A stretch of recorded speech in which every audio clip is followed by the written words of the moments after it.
Hi, I'm E.D. Lewis and welcome back to my channel, and we're back with an all-new nocturnal review and a holiday video at that. And it's going to be a holiday horror, so much more our speed.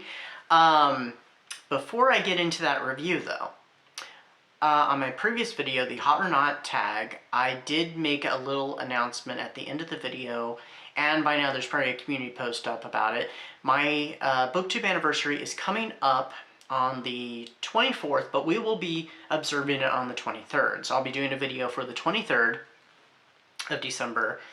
And so I'm going to do a Q&A this year, so something a little different.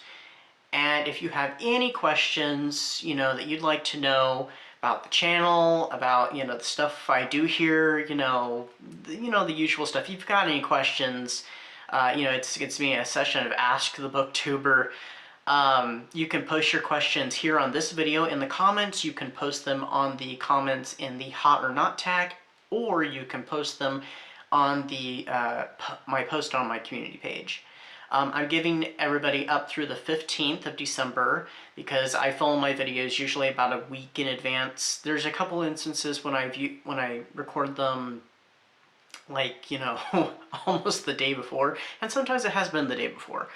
But I want to give myself a little bit of time to compile these up, so I'll probably be filming it on the 16th or the 17th. So I want to be able to compile these questions and present them to you. So I'm giving myself plenty of time here. So you have through the 15th. If there's anything you want to ask me at all, shoot me a question and we'll go from there. So let's get to today's review now. Alright, so we're taking a little trip back to Fear Street. And so what is this? This is what, my 5th Fear Street book, because I've read Double Date, Fear Street Cheerleaders, The First Evil, Halloween Party, and The Dead Boyfriend. So yeah, this makes number 5. So what am I reviewing? I'm reviewing Fear Street Super Chiller, my first super chiller, Silent Night. So yeah, this is something you know what? I'm going to do something, I don't do it very often, but I do it sometimes. I'm going to go ahead and read the back of the book, and then I'm going to give you my thoughts off of that. Because I don't want to spoil too much. I'm not really sure how to describe this one in some ways. Plot-wise, anyway. Don't open that present. If only Reva Dalby had listened to that warning.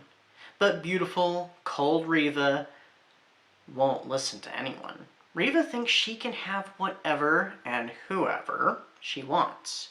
After all, her daddy owns Dalby department stores. Now someone has some surprises in store for her. Robbery? Terror? Even murder? Someone wants to treat Reva to a holiday she'll never forget. Holiday cheer quickly turns to holiday chills for Reva. Someone is stalking her. Someone is trying to get to her. Her money can't help her. No one can. After all, who can you turn to when murder comes gift-wrapped? That is a pretty great synopsis, and it does intrigue me. I actually did not read the synopsis for this book until I was probably about halfway or so. So I went in fairly blind. I have seen other booktubers review this book, and people either love it or they don't care for it. I'm kind of one of those people that I'm kind of in the middle. This was not what I was expecting. So this one is a little bit of a murder mystery. Well, it's kind of a mystery and a murder mystery, because yes, there is a little bit of a body count. There are some deaths that happen. There is some murder that happens.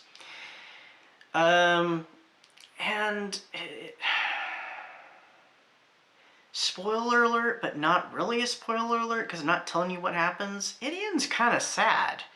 I mean, I felt really bad for certain characters at the end of this.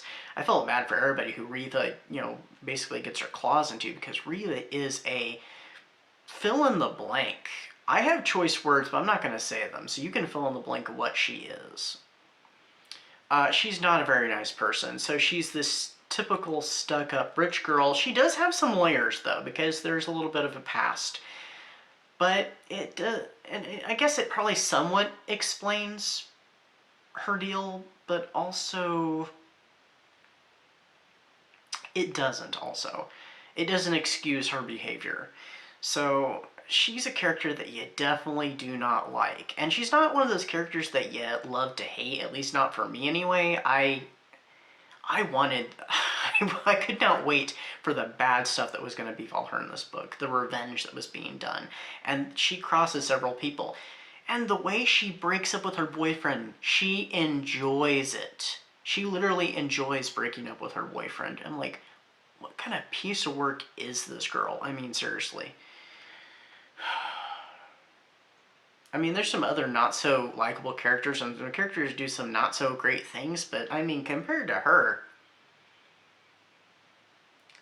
yeah. So anyway, but yeah, she, her father owns the department store. She's offering jobs out to people. She does not offer one out to her cousin, which makes her crosses her cousin. She plays these horrible tricks on these people. Certain people, she's like, hey, you want a job? I can get you a job. Oh, you're gonna have this job, and turns out that's not the job they're getting.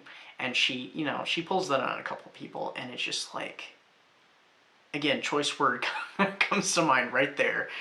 And yeah, and there's a few little shocking moments. And like I said, there are the twists. I mean, it's R.L. Stine, there's going to be twists. And there are a few amusing parts in this. There's also some character, well, there's at least one character in here that you never know about. It's just like, what, I'm going to say, it's a he. It's like, what's going on with this character? You don't really trust him because he's just kind of sly, and some of the things he says, it's just kind of, don't know about you. But anyway, yeah, and then so there's things that go wrong in this book, especially for certain characters, because there's a little band of characters that want to get back at Riva, and they're also feeling the tough times of the holiday from, like, their living situations, their parents' situations, and so then they make some plans, and then their plans go awry. So, and that figures into the big plot and into the some of the twists that happen. So what did I give this book? I gave this book 3 stars. It was not my favorite. I wish I could say I really enjoyed it. I did not. Would I be willing to read the other 2? Yes, I would be willing to see what they're like. But I have heard some things, like Riva does go through a bit of a transformation at the end, but I have heard that transformation doesn't exactly stick.